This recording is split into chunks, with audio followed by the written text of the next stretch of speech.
Hello students, let's start our another video on FM practical portion. So हम करते हैं leverage analysis का एक और क्वेश्चन. So basically ये देखो ये क्वेश्चन आपको गिवन है. इसमें P Limited provide the following details. इसमें आपकी इंस्टॉलेशन कैपेसिटी दिखा रखी है 1,50,000 यूनिट्स की, जबकि एक्चुअल प्रोडक्शन हुआ है 1 lakh. Selling price 1, variable cost and then fixed cost and fund required. उसके बाद इसने बोला फंड रिक्वायर्ड 1 लाख है. 3 कैपिटल स्ट्रक्चर है और 3 टाइप ऑफ वेज है जिसमें वो इस रिक्वायरमेंट को फुलफिल कर सकता है. एंड नंबर ऑफ प्लान्स रखे हैं, या तो ए टाइप है जिसमें वो 60% इक्विटी से ले ले 40% डेप्थ से, बी टाइप में 40% इक्विटी 60% डेप्थ, या सी टाइप 35% इक्विटी 50% डेप्थ एंड 15% प्रेफरेंस शेयर होल्डर्स. ठीक है, तो सबसे पहले इसने बोला है degree of operating leverage, financial leverage and combined leverage बताओ ईच प्लान का. देन आप बताओ financial break even points for each plan and suggest which plan is more, which plan has more financial risk.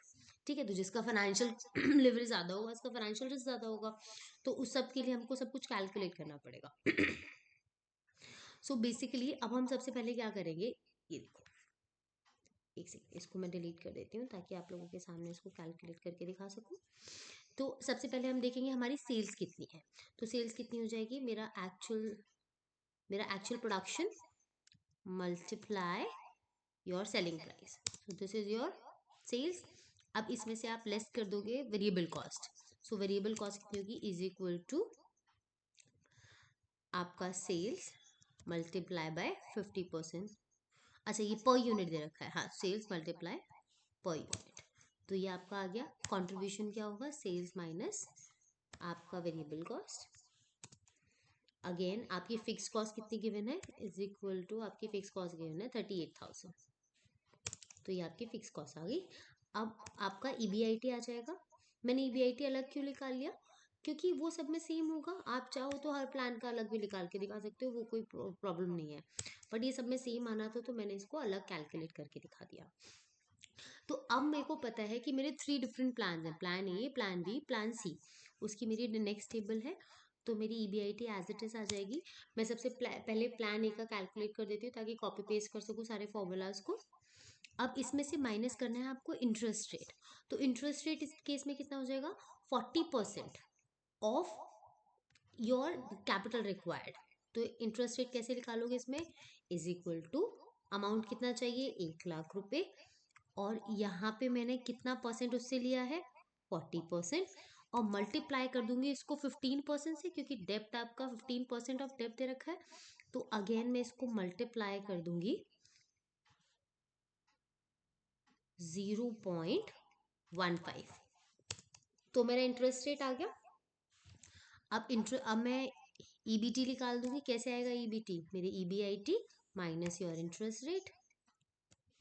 तो ये आपका EBIT आ गया और EBT आ गया. अब इसमें से आप टैक्स कैलकुलेट करोगे, इज इक्वल टू 60,000 को आप मल्टीप्लाई करोगे आपके टैक्स रेट से, जो कि आपको क्वेश्चन में कितना गिवन है, आपका टैक्स आपको 40% गिवन है, ये रहा. तो 0.4 लिख लेंगे. तो ये आपका टैक्स आ गया. अब ईएटी निकाल देंगे, दिस आपका EBT minus your tax amount, ये आ गया. उसके बाद प्रेफरेंस डिविडेंड. तो यहाँ पे प्रेफरेंस डिविडेंड कितना है, यहाँ पे प्रेफरेंस डिविडेंड आपका 0 हो जाएगा, बट फिर भी फॉर्मूला लगा दो ताकि कॉपी पेस्ट करो तो आपके लिए आसान हो. ठीक है, so this multiply your requirement and then आप उसको मल्टीप्लाई करोगे 10% से, 0.1. तो ये आपकी डिविडेंड आ गई. अब अर्निंग कितनी बची है इक्विटी होल्डर्स के लिए, तो EAT minus your preference dividend. ठीक है, अब आपको कॉपी पेस्ट करने से पहले आपको देखना पड़ेगा कि क्या कोई ऐसे वेरिएबल्स है जिनको आपको फ्रीज करना है, नहीं तो आपकी कॉपी पेस्ट गलत हो जाएगा. ठीक है, जैसे कि ये देखो, अभी इसको आपको फ्रीज करना पड़ेगा, नहीं तो अगर आप यहाँ पे डायरेक्ट कॉपी पेस्ट कर दोगे तो ये इस वाले सेल को कॉपी कर लेगा. तो इस सेल को फ्रीज कर दो. ठीक है। अब इंटरेस्ट रेट फ्रीज करने की जरूरत नहीं है, वो अपने आप कॉलम चेंज होंगे। EBIT टैक्स फ्रीज करने की जरूरत नहीं है, ठीक है। उसके बाद EAT। अब preference dividend, second, preference dividend अभी मैं बताती हूँ कैसे करना है। प्रेफरेंस डिविडेंड में भी आपको फ्रीज करने की जरूरत है आपका कैपिटल रिक्वायरमेंट को, जो आपने की थी, तो आप इसको फ्रीज कर दो, बाकी कुछ भी फ्रीज करने की जरूरत नहीं है। अब मैं जब कॉपी पेस्ट करूंगी तो मेरा सब कुछ एज इट इज आ जाएगा।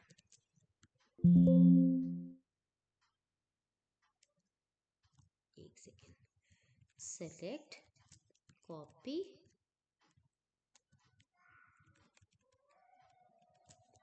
पेस्ट, ठीक है। तो ये एज इट इज यहाँ पे देखो प्रेफरेंस डिविडेंड 0 आ गया। इस केस में यहाँ पे आपको 15% का प्रेफरेंस डिविडेंड दे रखा है, तो 1 लाख का 15,000 तुमने प्रेफरेंस शेयर होल्डर से लिया है, जिसका 10% प्रेफरेंस डिविडेंड आपका 1500 आ गया। क्लियर है। तो ये आपकी इनकम स्टेटमेंट बन गई है by using your Excel formulas. अब आप जब उसका लेवरेज कैलकुलेट करोगे तो ऑपरेटिंग लेवरेज तो सिंपल होता है, कंट्रीब्यूशन डिवाइडेड बाय EBIT।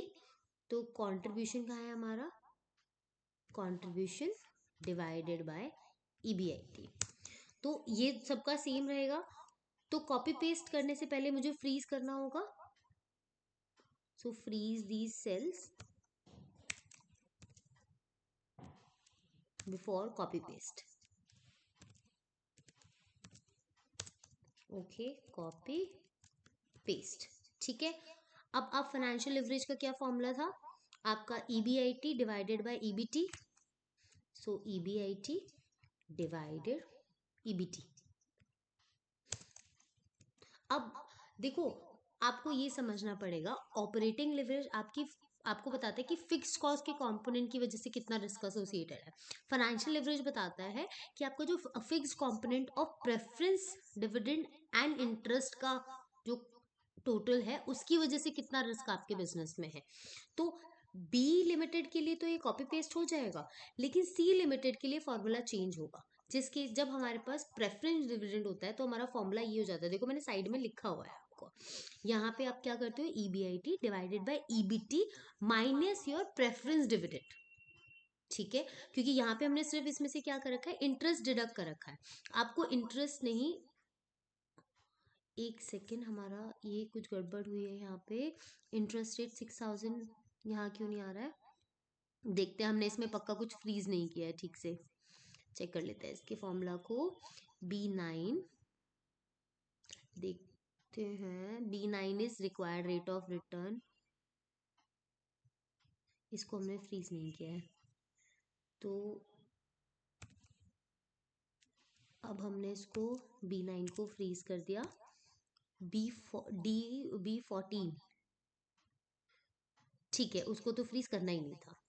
तो अब ये कॉपी पेस्ट करते हैं, देखो अब वेरिएबल्स चेंज हो गए ना, तो ये छोटी छोटी मिस्टेक्स आपको खुद देखनी होगी, ठीक है। ओके, सो अब आप फाइनेंशियल लिवरेज में जहाँ पे आपका प्रेफरेंस डिविडेंड होगा वहाँ पे हमारा फॉर्मूला ये हो जाएगा, ये देखो मैंने साइड में येलो सेल्स में लिखा हुआ है ना, इस फॉर्मूले को आपको कॉपी करना है।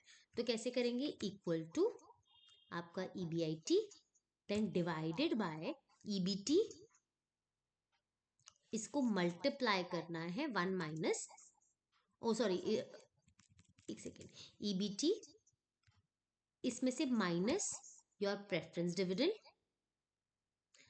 Divided by 1 minus tax, tax is 0.4।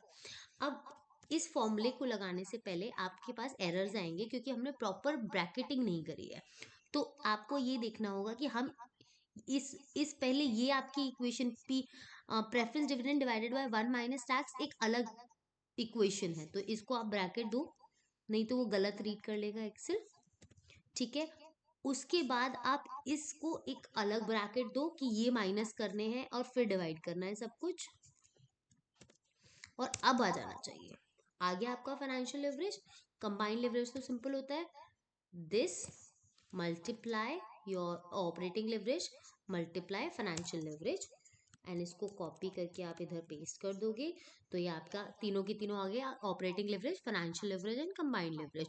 तो आप यहाँ से भी देख के बता सकते हो कि अगर आप ये कंपेयर करो तीनों को, तो इन तीनों में से उसने पूछा ना फाइनेंशियल लिवरेज सबसे ज़्यादा, मतलब फाइनेंशियली सबसे ज़्यादा रिस्की कौन है, तो C limited financially highest risky है, ठीक है। बट इन्होंने ब्रेक इवन पॉइंट भी पूछा है, तो ब्रेक इवन पॉइंट जनरली क्या हम बोलते हैं, वो पॉइंट जहाँ पे हम कम से कम हमारी फिक्स्ड कॉस्ट तो रिकवर कर रहे हैं। तो फिक्स्ड कॉस्ट यहाँ पे, fixed cost of interest and preference dividend वाली एटलीस्ट हम रिकवर कर रहे हैं हमारे ईबीआईटी से। तो वो generally interest plus preference dividend के बारे में बात कर रहे होते हैं, पर प्रेफरेंस डिविडेंड में से आप टैक्स वाला पोर्शन हटा देते हो, ठीक है। तो ये जो फॉर्मूला मैंने यहाँ पे लिखा हुआ है ब्रेक इवन पॉइंट, हम इस फॉर्मूले को लगा के ही कैलकुलेट करेंगे। सो आपका इंटरेस्ट रेट एड आपकी प्रेफरेंस डिविडेंड, इसको हम डिवाइड करेंगे, इसको सॉरी इसको मल्टीप्लाई करेंगे 1 माइनस टैक्स से, 1 माइनस 0.4। अगेन ब्रैकेट का बहुत ध्यान रखना है, इसको अगेन इसको, क्योंकि ये आपका एक वेरिएबल है, ये पूरा प्रेफरेंस डिविडेंड वाला पूरा कैलकुलेट कर देगा, और ये आपका इंटरेस्ट रेट हो गया। तो ये आपके फिक्स, आपकी फाइनेंशियल रिस्क का ब्रेक इवन पॉइंट ये आ गया, ठीक है। अब आप देखोगे टोटल यहाँ पे 9,000 था, ब्रेक जो आपको इंटरेस्ट रेट देना था ये 0 था, तो ये ब्रेक इवन 9,000 आ गया। लेकिन यहाँ पे आपका 7,500 इंटरेस्ट रेट देना था एंड 1,500 आपका प्रेफरेंस डिविडेंड देना था, जिसमें हमने से टैक्स इफेक्ट हटा के लगाया, तो हमारा 8,400 आ गया। This is how you going to solve your question by using Excel formulas. हम क्या कर रहे हैं, अगर आपके एफएम के कॉन्सेप्ट्स क्लियर है तो आपको इतना प्रॉब्लम नहीं आएगा, बट फिर भी आपको प्रैक्टिस की ज़रूरत पड़ेगी, ठीक है students. Thank you so much.